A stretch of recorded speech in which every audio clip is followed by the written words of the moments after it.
ма? Олай болса сынып сағатымызды бастамас бұрын барлығымыз бірге орнымыздан тұрып психологиялық ахуал қалыптастырып алайық. Дос болу керек әні. Қане оқушылар, орнымыздан тұрамыз.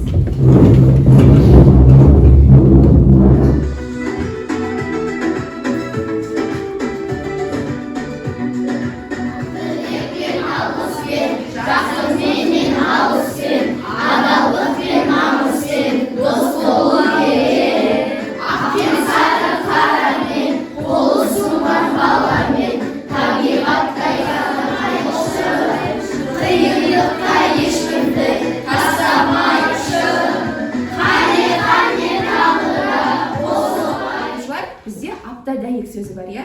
Яғни біз бұл аптада қандай дәйек сөзге жүгініп жұмыс жасаймыз? Кәне, кім айтады? Ерасыл айта ғой. Ақырын жүріп, анықпас, еңбегін кетпес далаға. Жарайсың. Ақырын жүріп, анықпас, еңбегін кетпес далаға. Бұл кімнің сөзі екен? Қазақтың ұлы ақыны Абай Құнанбайұлының сөзі екен. Ақырын жүріп, анықпас, еңбегін кетпес далаға.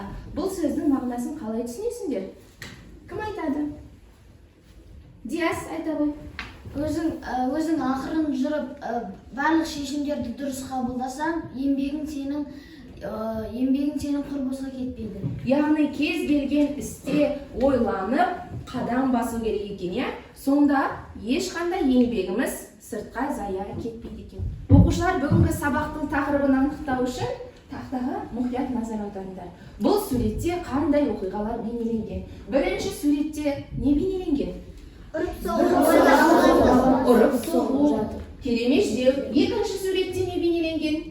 Менсінбеу жүрек. Тағы да? Мазақтау жатыр. Сөмкесін алып алып. Үшінші суретте не? Кемсіту. Мазақтау. Дұрыс айтасыңдар оқушылар. Бүгінгі сынып сағатының тақырыбы буллингтен қорған деп аталады екен. Буллинг деген сөзді естідік пе? Ол қандай мағына береді білеміз бе? Не буллинг деген? Кім айтады? Ақжүрек айта ғой. Буллинг деген бір баланың келемей жүреу, ұрып соғу, кемсіту. Мақсаты оқушылардың буллинг туралы жалпы түсінігін қалыптастыру арқылы жауапкершілігін арттыру, өзара сыйластық қарым-қатынасын орнату. Сабақта біз буллинг дегеніміз не? Буллингтің себептері мен түрлері, мектептегі буллинг қайдан пайда болады? Буллингтің алдын алу шаралары тақырыбында ой өрбітетін боламыз. Дегеніміз ағылшын сөзінен аударғанда қорлау, қудалау, мазалау дегенді білдіреді. Шын мәнінде кез келген жастағы адам буллингке ұшырауы мүмкін. Көшеде, жұмыста, үйде, оқу орнында, қысқасы барлық жерде буллинг орын алуы мүмкін екен оқушылар. Оқушылар, буллингтің негізгі 4 түрі бар екен. Олар сөзбен қорқыту, күшпен қорқыту және реляцион түрі. 4-ші түрі кибернетикалық буллинг екен. Және олардың әрқайсына тоқталып өтеді оқушылар. Буллингтің күш көрсету арқылы іске асатын түрі. Күш көрсету дегеніміз не? Күш көрсету дегеніміз не? Оған не жатады? Жангелді айта ғой. Адамдарды ұрып соғу, және оларға күш көрсетіп жабылу. Жақсы, дұрыс айтады. Буллингтің күш көрсету арқылы іске асатын түрі адамның тәніне зиянын тигізеді. Оның дүние мүлкіне зардап әкеледі. Мәселен, иықпен қағып өту, ұру, төбелесу және тағы басқалары. Әдетте буллинг бірден күш көрсетуден басталады ма? Жоқ. Дегенмен ақыр соңында күш көрсетуге алып келеді екен. Күш көрсету өлімге апаруы мүмкін, буллингтің ауыр түріне жатады екен оқушылар. Келесі түрі. Сөз формасындағы буллингте адам ауызша айқаймен, дауыс көтеру арқылы күліп, кекетіп мұқату арқылы зорлық көрсетеді. Құрбанды қорлап, оның намысына тиіп, сыртынан ол туралы өсек айту, өтірік айту, міне сөз арқылы жүзеге асатын буллингке жатады екен. Келесі, 3-ші түрі. Реляцион буллингті кейде әлеуметтік буллинг деп жатайды. Бұл бір адаммен қарым-қатынас құру арқылы оған зиян келтіру, кемсіту, Сондай-ақ реляцион буллинг түсінігін бір адам басқа жанның, яғни репутациясына кір келтіру үшін қолданады екен. Төртінші түрі бізге таныс па? Кибербуллинг, кибернетикалық буллинг. Интернет, әлеуметтік желі, түрлі сайт арқылы қоқан-лоққы көрсету, міне осы кибербуллингке жатады екен. Ал оқушылар, буллинг ұғымы, буллинг түрлері сендерге түсінікті болды ма? Жұмыс жасауға дайынбыз ба? Олай болса, ең бірінші біз сендерді заң, жауапкершілік, тәртіп деп топқа бөліп қойдық, иә? Олай болса, ситуациялық жағдаяттарды шешу. Бірінші топ бізде жауапкершілік, екінші топ заң тобы және үшінші топ тәртіп деп аталады. Олай болса, бірінші топтың жағдаятын ортаға шығарайық. Мұқият оқимыз. Жақсы, бірінші топ жауапкершілік тобы. Жағдаятты кім оқиды берілген? Ерқанат. 5 сыныпта оқитын Айдос сыныптағы ең тыныш және сабырлы оқушылардың бірі. Ол көпшілікпен оқшау жүріп, сабақтан кейін бірден үйіне кетуге тырысады. Айдостың сабағы жақсы болғанымен спорт немесе басқа белсенді іс-шараларда қатыспайтын. Сыныптағы белсенді және танымал балалар оның осалдығын байқағандай үнемі мазақтап, оны қорқақ немесе жалқау деп атап, көпшіліктің алдында намысына тиетін сөздер айтады. Кейде сыныптастары Айдостың заттарын тығып, оны іздетіп қинайды. Сынып жетекшісі бұл жағдайдан хабар болғанымен нақты шара қолданбаған. Айдос өзіне жасалған қысымды ата-анасына немесе мұғалімдерге айтуға ұялады. Себебі ол одан әрі мазақ қаламын деп қорқады. Жақсы, Айдостың қандай буллинг түріне ұшырағанын тауып, бұл мәселенің шешілу жолын табуға кірісеміз. Кәне, бірінші топ. Олай болса, екінші топ заң тобының жағдаятын кім оқиды? Сабина. Думан 5-ші сыныпқа қала мектебіне ауысып келді. Сол сыныбы Думанды құшақ жая қарсы ала алмады.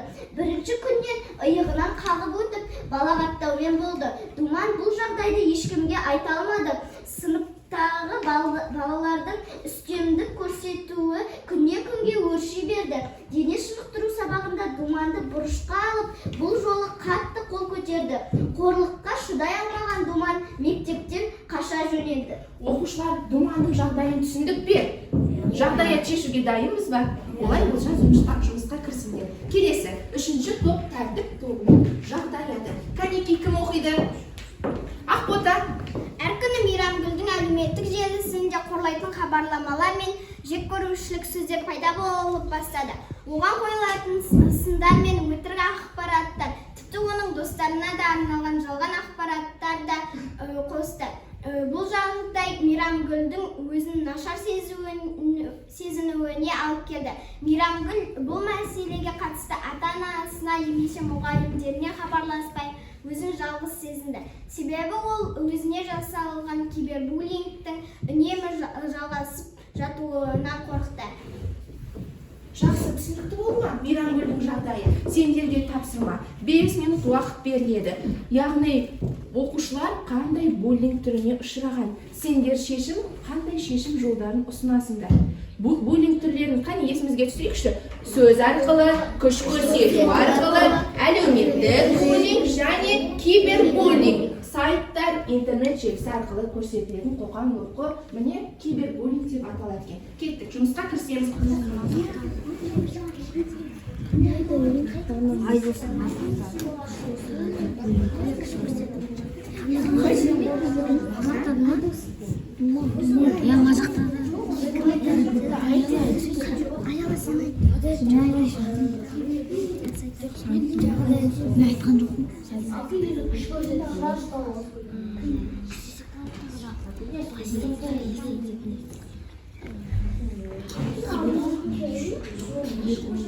Берілген уақыт аяқталды. Тапсырма дайынбыз ба? Берілген жағдаятты шешті, ақылдастық, топтаса жұмыс жасадық. Олай болса, әр топтар бір оқушы тұрып, жағдаяттың шешімін және бұл буллингтің қай түріне жататынын айтамыз. Бірінші тәртіп тобы. Мейрамгүлдің басына түскен жағдай буллингтің қай түріне жатады? Тәртіп тобынан бізде Асылжан жауап береді екен. Бұл буллингтің қай түріне жатады? Және Мейрамгүлдің қандай кеңес бересің Мейрамгүлге? бұл буллингтің түрі кибербуллинг деп аталады. Мейрамгүлді әлеуметтік желіде қорқыту, кемсіту, жаман сөздер айтып оны мазақтау арқылы зомбылық жасайды. Дұрыс айтасыңдар. Мейрамгүлге қандай кеңес берер едің? Мейрамгүлге осы жағдайда ата-анасына немесе мұғалімге айтқаны жөн деп ойлаймын. Дұрыс айтасың Үнжу. Рахмет. Екінші топ бізде жауапкершілік тобы. Сендерге түскен оқиға қандай буллинг түріне жатады және қандай шешу жолдарын ұсынасыңдар? Екінші топ кім айтады бізде? Ақжүрек айта ғой. Біздің мәтін сөйлеу арқылы жасалатын буллинг. Жақсы, қандай кеңес бересіңдер кейіпкерге? Ол бірінші мұғаліміне барып, сөйтіп мәселені шешкен дұрыс. Өйткені ана балалар кемсіте берсе, дұрыс емес. Жақсы, жарайсың Ақжүрек. Екінші топтың жауапкершілік тобының жауабы дұрыс па? Дұрыс айтады. Сөз арқылы іске асатын буллинг екен. Үшінші топ заң тобы. Сендер қалай жауап бересіңдер? Басқа тағы кім басқа жауап береді? Диас айта ғой. Біздің мәтін күш көрсету арқылы жасалатын буллингтің түріне жатады. Ол жағдайдан құтылу үшін ең бірінші ата-анасы мен мұғалімге айту керек. Сол кезде ал олар айтпаса, одан бері ұру көбейіп кетеді. Біз айтып кеттік, я? Күш көрсету арқылы жүзеге асатын буллингтің ақыры неге алып келуі мүмкін? Өлімге алып келуі мүмкін. Міне оқушылар, көрдіңдер ме? Буллинг түрлері сендерге түсінікті болды ма? Олай болса, келесі біз сендермен кеше әлеуметтік бейнеролик түсірдік, е? Сол бейнероликке мұқият назар аударып, өз пікірімізді айтуға дайын болайық. Назарларың тақтада болсын, оқушылар.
Бейнероликті тамашаладық, я? Біз сендермен бұл бейнероликті не үшін түсірдік деп ойлайсыңдар? Өзге оқушыларға да осындай істерді қайтала деп түсірдік пе? Осындай істен аулақ бол деп түсірдік. Яғни бұл бейнероликте не бейнеленді, не айта аласыңдар? Әлихан, Жаңадан келген оқушыны кемсіту, үстінен күлкімен қарау, қағаз лақтыру. жақсы отыра ғой. Ислам, бұл бейнероликтен тағы не көрсеттік? Сумкасын лақтырып ойнадық. Мазақтадық, келемес жердік, Арна. Видеороликке түсіріп, оқушының үстіндегі киімдерін мазақтау буллингте. Жақсы, дұрыс айтасың. Күле қарадық, я? Киіміне, шашына, шашын тартып. Арнатқан, сен не айтасың? Сен басты рөлде ойнадың. Ол мұғалімге буллингті мұғалімге айтуға ұялды. Жақсы, ол өзін қалай сезінді, Айбар? Ол өзін жалғыз сезінді. Ая, сен айта қойшы кәне, осы іс-әрекетті орынды деп санайсың ба? Бұл саған ұнады ма? Мен бұл іс-әрекетті мүлде қолдамаймын. Жақсы, мүлде қолдамаймыз, я? Мінекей оқушылар, біз топтық жұмыс орындадық, жағдаятты шештік, бейнеролик түсірдік, я өзіміз? Бейнероликті тамашаладық, соның төңірегінде пікір алмастық. Яғни біз буллинг жасамайды деп ойлаймын. Сендерге берер кеңесім бұл іс-әрекетті мүлде жасамаңдар. Келесі бізде тапсырма, яғни постермен жұмыс деп аталады. 3 топқа 3 түрлі тақырып төңірегінде тапсырмалар беріледі. Сендер сол тапсырманы ұжымдаса орындауларың керек. Бірінші топқа, тәртіп тобына буллингке қатысты ұрандар жазу. Ұран дегеніміз білеміз ғой, иә? Жақсы, жаза қойыңдар. Мысалы, мен буллингке қарсымын, буллингке жоқ деген сияқты ұрандар жазамыз. Қане, топтасып жұмыс жасай береміз. Екінші топқа тапсырма, буллингке ұшыраған балаға қандай жылы сөздер, қандай кеңестер айтар едіңдер. Сендерге де сол тақырып жауапкершілік топ. Қанекей жұмысқа кірісеміз. Үшінші топ тәртіп тобына буллинг көрсетуші баланың, яғни буллинг жасаушы адамның бойындағы жаман қасиеттерді жазамыз. Қане, үшінші топ жұмысқа кірісеміз.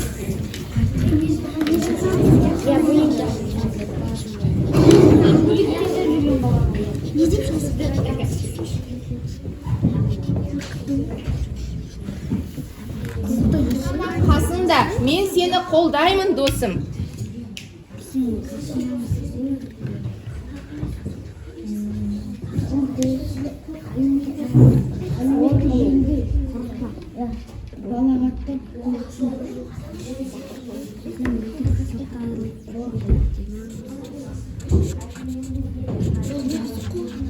Кәне, Ислам, Арнатхан, Арнамен, кәне бір топ болып жұмыс жасаймыз. Ерғанат, кәне. Буллингке ұшыраған балаға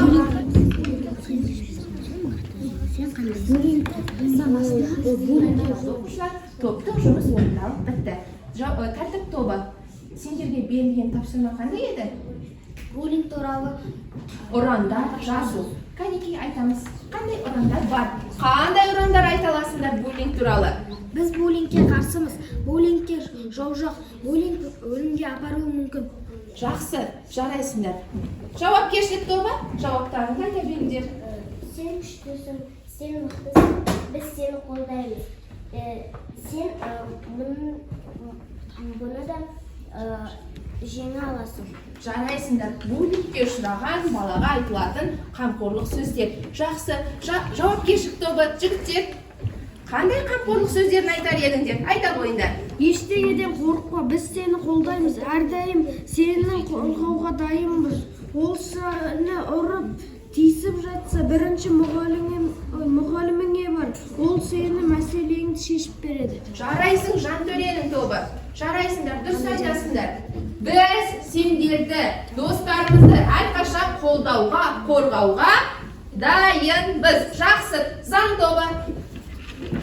Буллинг жасаушы, яғни буллингті орындаушы адам қандай болады? Мінезі қандай болады? Іс-әрекеті қандай болады? Оның мойнында қорқыту, ұру, мазақтау, келемеждеу, кемсіту, қорқылу, әлеуметтік желіде балағаттау, қорқыту қасиеттері бар. Айтасыңдар, оқушылар, сендердің пікірлерің өте орынды. Буллинг жасаушы адам қандай адам? Тәртіпті адам ба? Тәртіпсіз адам, я? Оқушылар, біз мектептің ішкі тәртіп ережелерін білеміз бе? Мұны айтып кету міндетті деп ойлаймын. Себебі тәртіп ережені, заңды білген оқушы буллинг жасайды ма? Жасамайды. Оқушының міндеттерін оқуға қатысты, сабаққа қатысты, мектеп білігіне қатысты тәртіптерін, міндеттерін кім айтады? Оқуға қатысты қандай міндеті бар? Кім айтады? Айта ғой. Сабақтан кешікпеу, рұқсатсыз сабақтан шықпау, үзіліс кезінде мектеп аймағынан шықпау. Дұрыс айтады. Бұл қандай міндет? Оқуға қатысты міндеттеріміз. Біздің сабаққа, басқа пәндерге қатысты қандай міндеттеріміз бар? Кім айтады екінші топтан? Кім айтады? Сабақтан себепсіз қалмау. Оқу, саналы қарау, міне оқуға қатысты міндеттер жатады екен. Үшінші, мектеп мүлкіне қатысты қандай міндеттеріміз бар? Қандай орындау керек ішкі тәртіп ережелеріміз бар? Бейбарыс айта қойшы. Мектеп мүлкіне қарау. Дұрыс айтасың. Тақтаға. Мектеп мүлкіне не жатады? Тақта, парта, орындық. Міне сол заттарға құрметпен қарау. Оларды таза ұстау негізгі біздің міндетіміз екен. Оқушылар мектептің ішкі тәртіп ережесін орындамаған, бұзған оқушылар қандай жағдайға тап болады? Арнайы оқушыларға арнайы шаралар қолданады. Дұрыс айтасыңдар оқушылар. Буллинг жасалмау, буллингтің алдын алу алғышарттарын айтайын. Я сендерге буллинг жасау дұрыс па? Жасау дұрыс емес. Жасаған адам болсын, оқушы болсын, қандай ақыры немен аяқталады деп ойлайсыңдар? Мысалы, ұру арқылы буллинг жасаса өліммен аяқталуы мүмкін. Жақсы, дұрыс айтасың. Кез келген буллинг жасаушы адам заң алдында жауапқа тартылады. Бізге әр адамның өмірі құнды екен оқушылар. Енді қараңдаршы, күн бізде қандай күн? Аспандағы күн жарқырайды, жылулық сыйлайды, жарық сыйлайды. Міне сендер де сол күн сияқты әр оқушы тұрып адам бойындағы болу керек жақсы қасиеттерді айтыңдаршы. Бір жақсы қасиет Бауыржан. Адамдарға Көмектесу, ая. Мейірімділік. Жақсы жан келді. Үлкен кісілер ауыр көтеріп бара жатса, көтеріп жіберу. Жақсы Сабина. Мазақтамау, ешкімді өз арасына қосу. Дұрыс айтасың, Аяла. Автобуста үлкен кісілерге орын беру. Міне жақсы қасиет адамның. Диас. Адалдық. Міне Адамдарға құрмет көрсету. жауапкершілік, құрмет көрсету. Жасұлан, қандай жақсы қасиетті айтасың? Біздің бойымыздан табылуы керек. Үйдегілермен ұрыспау. Ешкіммен ұрыспау. Бір-бірін сыйлап, дос болу. Жақсы. Бір-бірімен ешқашан ұрыспау. Барлық ісіне жауапкершілікпен қарау. Жақсы, Айбар. Төбелеспеу, тазалық, адам таза болу керек. Жақсы. Міне бұл да жақсы қасиетімізге жатады. Барлығымен дос болып жүру керек. Дос болу, тату болу. Арнатхан. Үлкендердің тілін алу керек. Дұрыс айтасың. Ата-анамыздың, сынып жетекшісінің тілін алу керек. Арнатай. Үлкен кісілерге орын беру. Үлкенге құрмет, кішіге ізет. Ислам. Достарымды сыйлау керек. Достарымызды сыйлау керек. Тек қана достарымызды сыйлау керек па? Айналамыздағы барлық адамға Сыйлау керек. жақсы. Алихан. Достарымды кемсітпеу, үстінен күліп қарау, төбелеспеу. Міне осындай болуға шақырады. Ал Ақбота, сен қандай жақсы қасиетті айтасың? Тәртіпте болу. Тәртіпті болу. Дұрыс айтады. Тәртіпсіз берілген білім бола ма? Жоқ. Сондықтан барлығында тәртіпті болуға шақырамын. Заң, тәртіп, жауапкершілік деп міне біздің тобымыздың атын қойғандай осы сөздерге лайық боламыз. Ерасыл. Ата-анамызды тыңдау. Ата-анамызды тыңдау. Інжу. Үлкендерді құрметтеу. Жақсы оқушылар. Өте жақсы қасиеттерін барлығын тізбектеп шықтық. Міне осы жақсы қасиеттерін барлығы сендердің бойларынан табылғанын қалаймын. Құрметті оқушылар, бізде қалған сабақтың уақытын қауіпсіздік сабағына арналады. Қауіпсіздік сабағының бүгінгі тақырыбы үйге қауіпсіз оралу, қолайсыз ауа райында не істеу керек? Даладағы тәртіп ережелері. Есіңізде болсын, кәмелетке толмаған баланың ата-анасының немесе олардың заңды өкілдерінің еріп жүруінсіз сағат 23-тен 6-ға дейін тұрғын үйден тыс жерде болуына тыйым салынады. Үйден шыққан кезде ата-анаңа немесе отбасының басқа мүшелеріне қайда барып, қайда болатыныңды және қашан қайтатыныңды ескерт. Егер үйіңе кеш қайтсаң, үйдегілерден өзіңді қарсы алуды сұра. Бейтаныс адамдармен сөйлесу, олардың сұрақтарына жауап беру, қайда бара жатқаныңды, қайда тұратыныңды және тағы басқа туралы айту қауіпті. Егер далада тәуліктің қараңғы мезгілінде болсаң, адам көп жерде жүруге тырыс. Алыс, ешкім тұрмайтын жерлерден, құрылыс алаңдарынан, қараусыз қалған үйлер жақтан аулақ бол. Егер біреу артыңнан ұзақ уақыт жүріп, аңдып келе жатқан сияқты көрінсе, бірден адамдар көп жиналған жерге барып, ересектерден көмек сұра. Алдыңнан шулы немесе ішімдік ішіп алған адамдар тобын көрсең, көшенің басқа жағына шық немесе бірден бағытыңды өзгерт. Далада жүргенде түрлі жанжал, ұрыс керістен, балағаттаудан аулақ бол. Үйіңе тек өзің білетін көлікпен, троллейбус, автобус, трамвай, шағын автобуспен қайт. Есіңде болсын, өтіп бара жатқан көлікті тоқтатуға, әсіресе жүргізушісі сені жеткізіп саламын десе де, көлігіне отыруға қатаң тыйым салынады. Бейтаныс жолаушылардың автокөлік жүргізушілерінің жолды, дүкенді, дәріхананы және тағы басқа көрсету туралы өтініштерін елеудің қажеті жоқ. Көлік жүретін жол бойымен жүрсең, көлікке қарсы бағытта жүр. Көшеде біреумен танысу проблемалардың, тіпті қауіптің көзі болуы мүмкін. Әңгімелесуден, дау-дамайдан, ұрыс-керістен, қарым-қатынасты анықтаудан, әсіресе егер олар қол жұмсаумен төбелеске ұласса, аулақ бол. Оқушылар, бейнероликтен көрдік, түсінікті болды ма? Үйге оралу қолайсыз ауа райында не істеу керек? Ережелерін біліп жүреміз, я? Ұмытпаймыз оқушылар. Жақсы, олай болса бүгінгі сабағымыз да өз мәресіне таяп қалыпты. Сендермен кері байланыс жүргізіледі. Бұл әдіс бас, қол, жүрек деп аталады. Яғни сендерге берілген үлестірмелі параққа бүгінгі сабақта басымызбен, яғни нені меңгердік, қолымызбен қандай жақсылық жасауға дайынбыз және жүрегімізбен нені сезіндік, осы параққа жазып шығамыз оқушылар. Қанекейлер, басымызбен бүгін біз, яғни не үйрендік? Жазамыз буллингтің түрлерін, буллингтен аулақ болу керектігімізді, буллинг сөзі қандай мағына беретінін енді біліп жүреміз. Я, қолымызбен қандай жақсылық жасауға дайынбыз? Соны жазамыз. Жүрегімізбен нені сезіндік? Қандай балалардың бүгін жанайқайларын естідік, я? Жағдаяттарды шештік. Міне соны жазамыз. Жүрегімізбен нені сезіндік, оқушылар? Әрқайсың өз ойыңды жазып, өткіземіз, алдымызда қала берсін.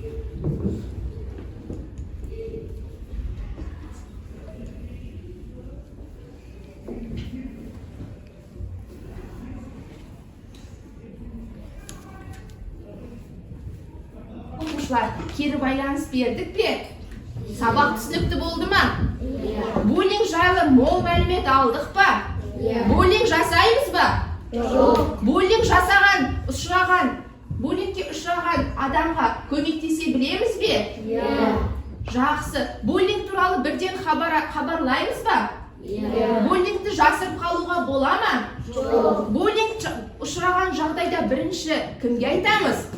Ата-анамызға, мұғалімімізге, сынып жетекшілерге айтады екенбіз. Буллингтің жасырса, ақыр соңы неге ұласуы мүмкін? Өте төмен, өте ауыр жағдайға ұласуы мүмкін. Міне, буллингқа ұшыраған балаларға қолдау көрсете білейік, қамқор бола білейік. Буллинг жасаушы оқушыларды буллингтен аулақ болуға шақырайық. Ол үшін өзіміз үлгі болуымыз керек. Буллинг бұл біреуге қасақана жаман әрекет жасау, мазақтау, керемеждеу. Бұл әрекет ешкімге жараспайды. Сіздер әрқайсыңыз бірегейсіздер және әр адам құрметке лайықты. Біреудің сезіміне ауыр тиетін сөздер мен әрекеттер ешқашан өзіңіздің де, айналаңыздың да жағдайын жақсартпайды. Керісінше, бұндай әрекеттер жаман оқиғаға алып келеді. Буллингке жол бермеңіздер, балалар. Қай кезде болмасын, бір-бірлеріңізге қолдау көрсетіңіздер. Адамгершілік пен құрмет біздің бойымыздағы ең маңызды құндылық болып табылады. Сіз немесе айналадағы басқа біреу буллингке тап болса, үндемей қалмаңыздар. Бұл мәселені шешуге асығыңыздар. Есіңізде болсын, біреуді мазақ қылғаннан гөрі қолдау көрсеткен әлдеқайда жақсы, я, оқушылар? Біз тек осылай ғана айналамызды жақсартып түзей аламыз, жақсы қоғам құра аламыз. Олай болса, бүгінгі сынып сағаты аяқталды. Сабаққа қатысқандарыңа үлкен рахмет. Сау болыңдар оқушылар.